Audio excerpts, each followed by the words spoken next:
तत्सत ओम। आय हम से स्वास्थ्य संबंधी किछु चर्चा प्रश्न उत्तर से हम करब। पहिने तो हम एकटा मंगल पाठ करै छी। नमो देव्यै महादेव्यै शिवायै सततं नमः। नमः प्रकृत्यै भद्रायै नियता प्रदास्मतां। सर्वे भवन्तु सुखिनः सर्वे सन्तु निरामयाः सर्वे भद्राणि पश्यन्तु मा कश्चित् दुःखभाग् जनः। सब सुखी रहत किनको रोग नहीं रहन। एहन सभक कल्याण हम चाहै छी, केओ दुखी नहीं रहत। एहि तरहक हमर मनोभावना अछि। श्रोता बंधु के प्रति सेहो आ समस्त मानव समाजक लेल हमर ई कामना अछि जे सब आनंद से अपन समय बिताबथ। ई कहैत आइ हम से स्वास्थ्य संबंधी बात ई कहब जे हमसब जे भोजन करै छी तो भोजन तो सबके केनाइ आवश्यक छै। ई शरीर माध्यम खलु सर्व साधनम। ई शरीर जँ सुखी रहत, ई शरीर जँ निरोग रहत, ई शरीर जँ स्वस्थ रहत तखने सबटा काज हम अहाँ कऽ सकै छी। तैँ लऽ के आइ ओहि स्वास्थ्यक सम्बन्धमे विचार हम कऽ के प्रश्न छै जे भोजन केलाक बाद तुरंत पानि पीनाइ विषक समान किएक छै? एकर वैज्ञानिक कारणो कोनो छै तऽ स्पष्ट कयल जाय। एहि तरहके प्रश्न हमरा अपने घरे में से केओ हमर पोती बराबर प्रश्न करैत रहैए तऽ हमरा ओ केलक तऽ हम कहलिए जे ठीक छै, हम एकर जवाब तोरा से आइ से फेसबुक में हम दऽ देबौ। तऽ ई हमरा मोन भेल तऽ कहलिए ठीक छै। तऽ उत्तर हम ओकरा देलिए जे भोजन करक पश्चात शरीर में एक प्रकारक से गर्मीक अनुभव होइत अछि। एहन किएक? अन्न में गर्मी उष्णता होइ छै। ओ भोजनक माध्यम सँ पेट में जाइ छै। जठराग्नि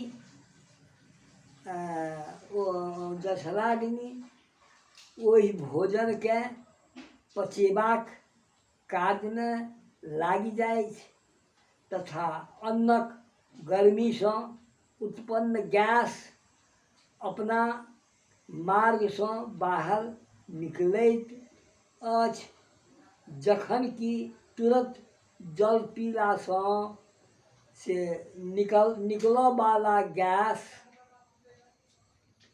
पानिक शीतलता सँ दबि जाइत अछि आ बाद में अनेक प्रकारक रोगक रूप में उत्पन्न से आबि जाइत अछि।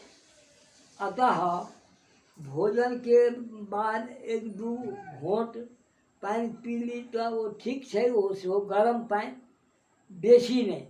अतः 20 वा 30 मिनट के बाद भोजन के बाद जल पीला सँ रोग नहीं लागै छै।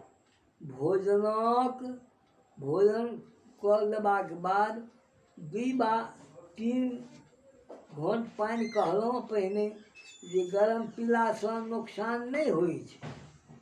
भोजनोत्तर 100 डेग भुक्त्वा शतपदम व्रजेत। एहि तरहक उल्लेख शास्त्र पुराण में छै जे खा के 100 डेग चली तऽ कतौ जे अटकल रहै छै अन्न ई सब से ओ अपन रास्ता पर आबि जाइ छै आ तुरंते से बिछौना पर नहीं सुती, ओहू से रोग के उत्पत्ति भऽ जाइ छै।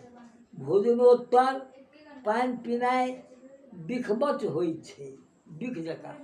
भोजनसँ पूर्व जलपान अमृतक कार्य करै छै, से बात छै। लेकिन भोजनोत्तर तुरंत सुतलासँ रोगक वृद्धि होइत छै आ बैसलासँ पेट बढ़ि जाइ छै। जेना हमरा सबके अछि, आब एकरे दोखसँ कहियो एना भेल पेट बढ़ल अछि, अतः उपयुक्त तरीकासँ चली आ स्वस्थ रही, सब निरोग भऽ कऽ संसारक काज करी। रोगी अवस्थामे सारा जीवनक उद्देश्य नष्ट भऽ जाइ छै। तैँ लऽ कऽ से अवश्यमेव से कि ना से नीक रास्तासँ चली, नीक मार्गसँ चली, जाहिसँ स्वास्थ्य बनल रहै। जवान अवस्थासँ वृद्धावस्था तक जँ शरीरमे कोनो रोग नहि छै तऽ ओ बुढ़ापा अवस्थामे सेहो से ओकरा समय नीक जकाँ बीतै छै। अन्यथा से जथाभावी कयलासँ दुख भोग करऽ पड़ै छै। तैँ समयपर से भोजन करी, समयपर जे एखन हम बतेलहुँ हेँ पानि पीबी, समयपर से अपन काज करी आ दिनके नहि सुती से बढ़िआँ बात छियै। विवाह मास खूब ठाह कहिके वेद सबमे उल्लेख छै। तथापि कनेक गर्मीके समयमे किछु लोटपोट कए ली तऽ ई क्षम्य छै।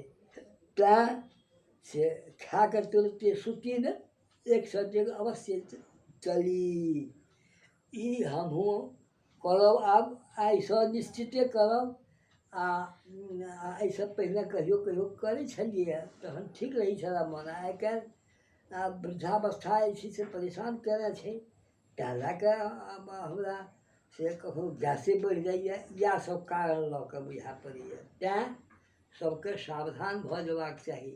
जवान रहै छै तऽ लोकके से बहुत दबि जाइ छै, लेकिन केहनो जवानके से खराब रास्तासँ चललासँ, से कंटकमय रास्तासँ चललासँ से काँट तऽ गड़बे करतै।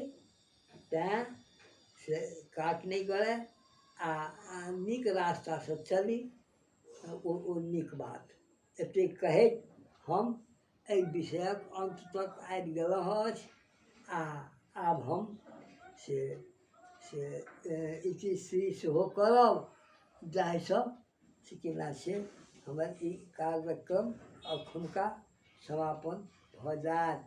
गर्मी बहुत हेबाक कारणे आइ बेसी से हम काज नहि कऽ सकब, तैँ हम अंत कऽ रहल छी। सियावर रामचंद्र की जय।